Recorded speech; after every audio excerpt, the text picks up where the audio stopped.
देखा होगा कि भारतीय जनता पार्टी के कार्यालय में रामबन असेंबली सेगमेंट से हज़ारों की तादाद में भारतीय जनता पार्टी के कर्मठ कार्यकर्ता, चाहे बूथ लेवल की टीम थी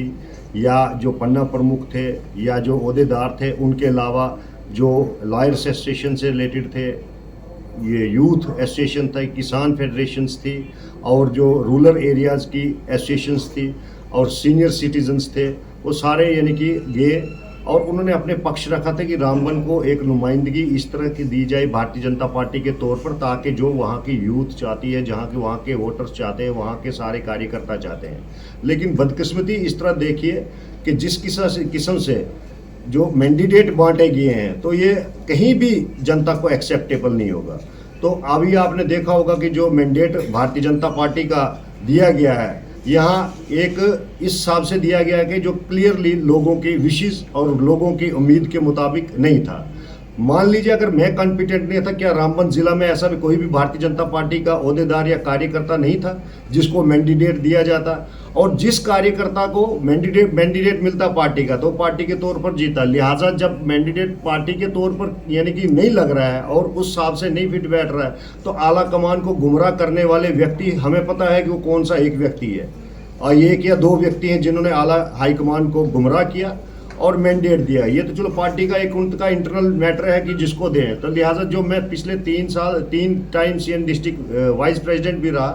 गांव भी गए, ऐसा कौन सा गांव, ऐसा कौन सा घर नहीं है जहां तक हमने भारतीय जनता पार्टी के लिए प्रचार नहीं किया। और डॉक्टर जितेंद्र को जिताने के लिए हमने जो सक्षम प्रयास किए थे, ये कोई भी छुपा नहीं सकता है। तो इन तमाम बातों को मद्देनजर रखते हुए और लोगों की एक भावनाओं के प्रति सहानुभूति रखते हुए और लोगों की उम्मीदों के मुताबिक जिस किस्म का दबाव आज पूरे दिन आपने देखा होगा, हजारों की संख्या में लोग इधर घरों में मेरे पहुंच रहे थे, और उनकी एक ही मंशा है कि आप कल जाइए और अपना इंडिपेंडेंट कैंडिडेट के तौर पर रामबन असेंबली सेगमेंट से फार्म भरिए। तो कल इसी आह्वान किया गया है कि भारतीय जनता पार्टी के मैं अपने हर एक जो पोजीशन से पोस्ट है उससे रिज़ाइन कर रहा हूँ और उसको रेजिग्नेशन देता हूँ और रेजिग्नेशन सबमिट करता हूँ। और इसलिए करता हूं कि कल जो लोगों की उम्मीद के मुताबिक आज जिस तरह यानी कि रखी गई थी,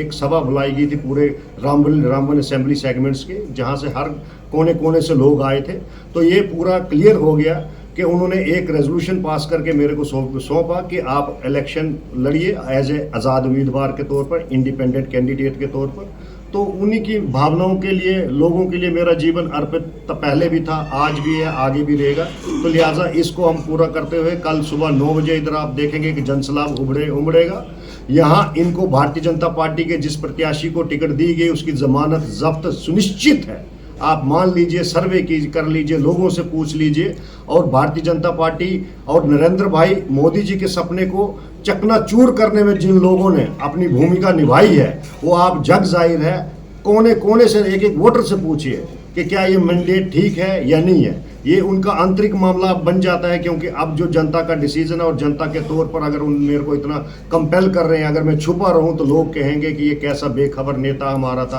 कैसा हमारा भाई था, कैसा हमारा चाहने वाला था जो घर में सो गया महज इसलिए कि मैं इलेक्शन नहीं लड़ना चाहता। अगर हम लोकतंत्र में हैं,